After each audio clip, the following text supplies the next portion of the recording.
idle, hidden agendas.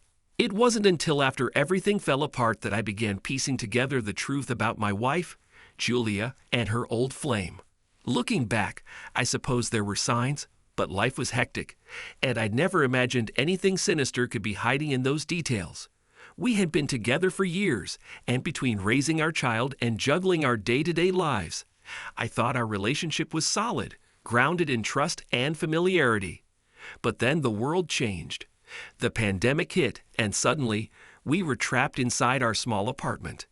It was a strange time for everyone, filled with uncertainties. For us, though, it seemed to crack something open that I hadn't realized was even fragile. In the beginning, it felt almost surreal. Like so many others, we adjusted to working from home, managing conference calls, and cooking together. But then, as the weeks turned into months, the strain of confinement began to show.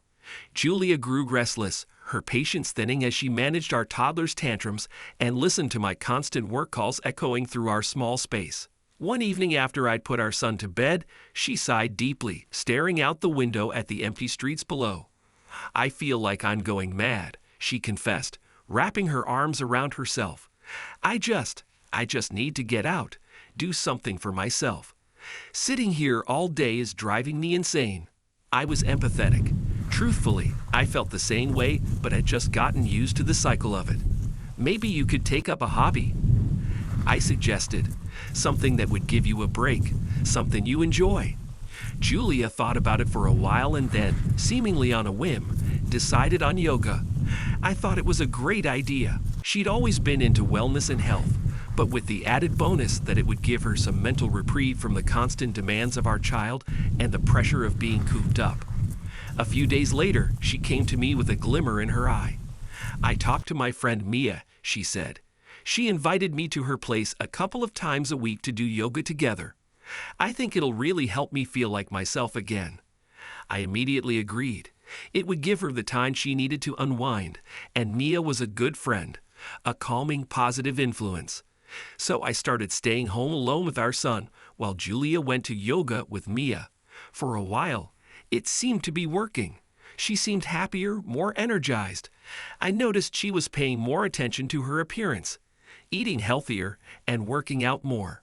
After a few months, Julia was practically glowing. She'd lost a significant amount of weight, almost 10 kilos, and had started dressing differently. Her smile seemed brighter, her steps more confident. She'd even taken to working out at home in addition to her yoga sessions with Mia. I was proud of her and often praised her on her dedication. I believe that this transformation was for our family, or at least for herself. Then one evening, while I was putting away some dishes, Julia's phone buzzed on the counter. Out of habit, I glanced at the screen. It was a message from an unknown number that read, "Can't wait for next time." I froze. She'd never mentioned anyone else besides Mia. Why would she keep another friend a secret? When I confronted her, she brushed it off with a casual laugh. "Oh, that's just an old friend from school," she said with a wave of her hand. "You don't need to worry about it. He's harmless." I wanted to believe her, but a small seed of doubt had already taken root. After all, we were all under stress, and maybe she just needed a friend to talk to, someone from her past. But that tiny seed began to grow with each passing week. One night, as I lay awake in bed, a thought struck me like a bolt of lightning. This wasn't just any friend from school. It was even. Back when we were first dating, Julia had mentioned a high school crush she'd never quite gotten over. She'd laughed about it, claiming it was just a silly infatuation. But now, with everything that was happening, it didn't seem so silly. I decided to confront Mia. I had no reason to believe she'd lie to me, and I wanted to put my mind at ease. I reached out, casually asking her how the yoga sessions were going. Her reply came with an awkward pause. Actually, Julia's only come over a couple of times. She mentioned she was really busy." There it was, the final piece I needed. She'd been lying to me for months, using Mia's name as cover for these so-called yoga sessions. I tried to process it, the betrayal stinging like a fresh wound. That evening, after I'd put our son to bed, I sat Julia down. I know you haven't been going to Mia's, I said, struggling to keep my voice steady. I talked to her. She told me you were only there twice. She looked at me, a mixture of surprise and annoyance flickering across her face. Why are you even checking up on me like this? She shot back, folding her arms defiantly. Do you not trust me? I stared at her, astonished by her reaction. Trust you? Julia, you've been lying to me. You're sneaking around, losing weight, hiding messages on your phone, and you expect me to just trust you. For a moment, I thought she might cry, but then she tilted her chin up, a bitter smile playing on her lips. You're overreacting, she sneered, the venom in her tone catching me off guard. Maybe I wanted something more, something exciting. Being here with you, day in and day out, it's suffocating. Maybe I wanted to feel alive. My heart sank. I'd feared she might deny the affair, make excuses, try to explain away the messages, the time spent with this other man. But instead, she threw my suspicions right back in my face. She didn't apologize. She didn't try to reassure me. Instead, she taunted me, made me feel like the fool. In that moment, I realized how little she cared about our family, about our son. This entire time, she'd been hiding her feelings, pretending to be content while secretly indulging in an affair. She had never been happy, never been fully committed, and now I knew she wouldn't change. I got up, pushing my chair back with more force than I'd intended. Fine, I said, my voice trembling. You want to feel alive?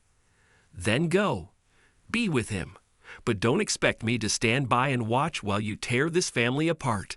To my shock, she didn't protest. She just looked at me with cold eyes, as if daring me to leave, as if none of this mattered to her. Days passed, filled with strange silence. Our home became a place of resentment and barely concealed contempt. Julia acted as though nothing had happened, carrying on with her new routine, while I stumbled through each day, feeling hollow and used. I was a single parent in every sense but name, caring for our child while she prioritized her clandestine romance. Finally, unable to endure the charade any longer, I moved forward with a separation. It was one of the hardest things I'd ever done, but I knew I couldn't stay with someone who treated my love and trust like disposable things. Julia didn't seem to care, showing little emotion when the papers arrived. On the day I left our apartment for the last time, I turned to her, my voice heavy with the pain of betrayal. Do you have any regrets, Julia? I asked, hoping to see a flicker of remorse in her eyes. She only shrugged, her indifference like a slap to the face. What's the point? She said. It was bound to happen sooner or later. You just couldn't see it. I nodded, feeling a strange calm settle over me. Maybe I couldn't see it because I actually cared, I replied. Maybe that's the difference between us. As I closed the door behind me, a bittersweet sense of relief washed over me. I would find a way to move on, to heal for the sake of our child.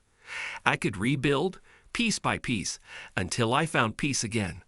Julia had made her choice, and now I was making mine. In the months that followed, I found a small apartment close to my work, and though the nights were lonely, I was slowly rediscovering myself. I leaned on friends, reconnected with family, and threw myself into creating a new life for me and my son. Each day was a step forward, a step away from the betrayal that had once haunted me. As for Julia, I heard through mutual friends that her affair with Evan hadn't lasted. The passion, the excitement she'd so desperately chased, had fizzled out, leaving her in a place of solitude. I didn't take any pleasure in knowing that. I wished her well, in a way. I hoped she found whatever it was she had been searching for, even if it meant I'd lost her. Looking back, I realized that sometimes the hardest choices we make are the ones that save us. And in the end, I found a strength I hadn't known I possessed, a strength to rebuild, to forgive, and to move forward into a life of my own making.